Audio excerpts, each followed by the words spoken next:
दीवानों की हस्ती। दीवानों की हस्ती कविता है और पहले हम कविता पढ़ लेंगे। हम दीवानों की क्या हस्ती है, आज यहाँ कल वहाँ चले, मस्ती का आलम साथ चला, हम धूड़ उड़ाते जहाँ चले। आए बनकर उल्लास अभी, आंसू बनकर बह चले अभी, सब कहते ही रह गए अरे तुम कैसे आए कहाँ चले।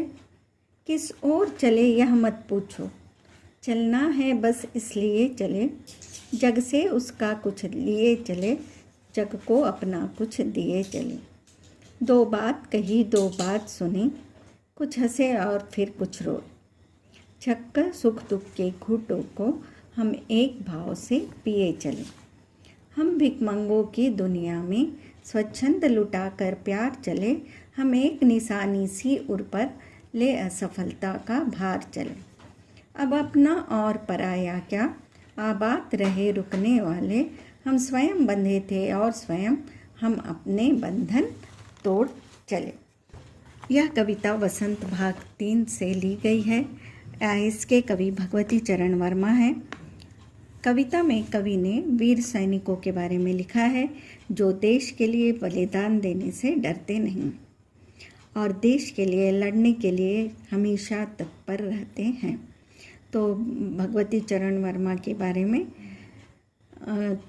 कुछ शब्दों में, उनका जन्म 30 अगस्त 1903 को उन्नाव जिले के शफीपुर गांव में हुआ था और मृत्यु 1981 में।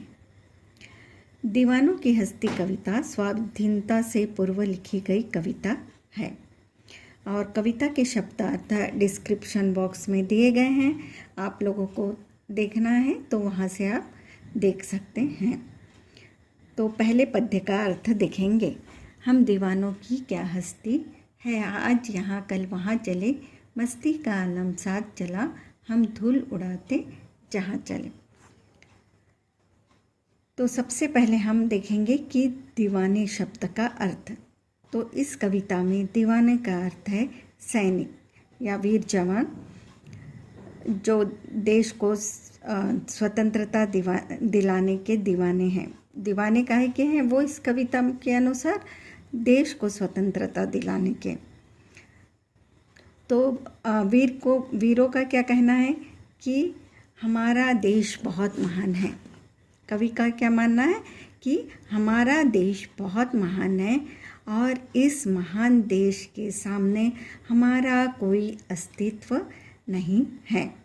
इस महान देश के सामने हमारा कोई अस्तित्व नहीं है और हमारा कोई ठौर ठिकाना भी नहीं है। हम एक जगह टिक कर नहीं रह सकते। हम आज यहाँ हैं, कल कहाँ होंगे ये हमको भी नहीं पता होता। हम आज यहाँ हैं और कल कहाँ होंगे ये हमको भी नहीं पता होता।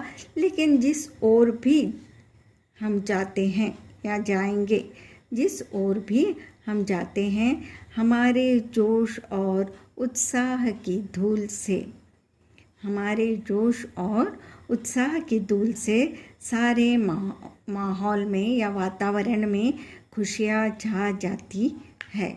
हम जहाँ भी जाते हैं वहाँ हमारे जाने से वहाँ के वातावरण में क्या छा जाती है, खुशियाँ छा जाती है। दूसरा पद्य देखेंगे। आए बनकर उल्लास अभी, आंसू बनकर बह चले अभी, सब कहते ही रह गए अरे तुम कैसे आए कहाँ चले।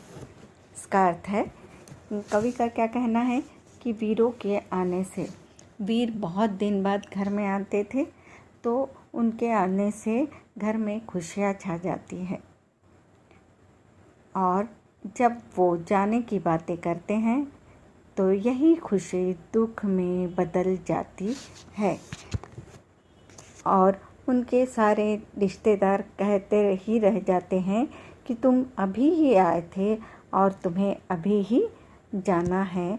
लेकिन उनका काम क्या था, उनका काम हमेशा आगे बढ़ना था। अब तीसरा पद्य। किस ओर चले यह मत पूछो, चलना है बस इसलिए चले, जग से उसका कुछ लिए चले, जग को अपना कुछ दिए चले।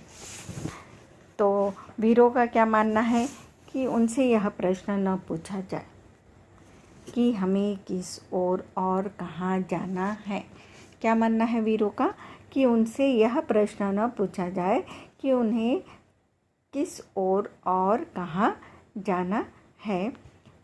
स्वाधीनता की राह में बढ़ने वालों की कोई निश्चित राह नहीं होती। स्वाधीनता के राह में बढ़ने वालों की कोई निश्चित राह नहीं होती। वे अपने लक्ष्य प्राप्ति के लिए उनका लक्ष्य क्या है? स्वतंत्रता प्राप्त करना। और इसके लिए उन्हें किसी भी राह पर से चलना पड़े तो उन्हें जाना मंजूर है। किसी भी राह से उन्हें स्वतंत्रता यदि मिल रही है तो वो इसके लिए तैयार हैं और वो संसार के लोगों को अपनी यादें देकर और उनकी कुछ अच्छी भावनाएं लेकर आगे बढ़ते हैं। चौथा पद्य। दो बात कही दो बात सुनी, कुछ हंसे और फिर कुछ रोए। छक्कर सुख दुख के घूंटों को हम एक भाव से पिए चले। तो वीर संसार के लोगों से मिलते हैं तो हर किसी के सुख दुख की बातें करते हैं। कभी अच्छी बातों पर खुश हो जाते हैं और दुख की बातों पे दुखी हो जाते हैं। वे सुख और दुख को समान भाव से देखते हैं। उसके बाद है, हम भिखमंगों की दुनिया में स्वच्छंद लुटाकर प्यार चले, हम एक निशानी सी उर पर ले असफलता का भार चले। कवि का क्या कहना है कि ये संसार के लोग बहुत स्वार्थी हैं।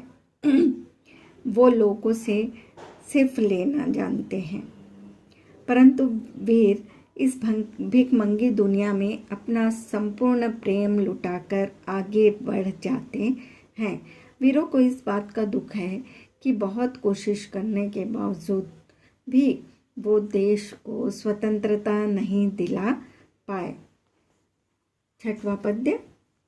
अब अपना और पराया क्या, आबाद रहे रुकने वाले, हम स्वयं बंधे थे और स्वयं हम अपने बंधन तोड़ चले।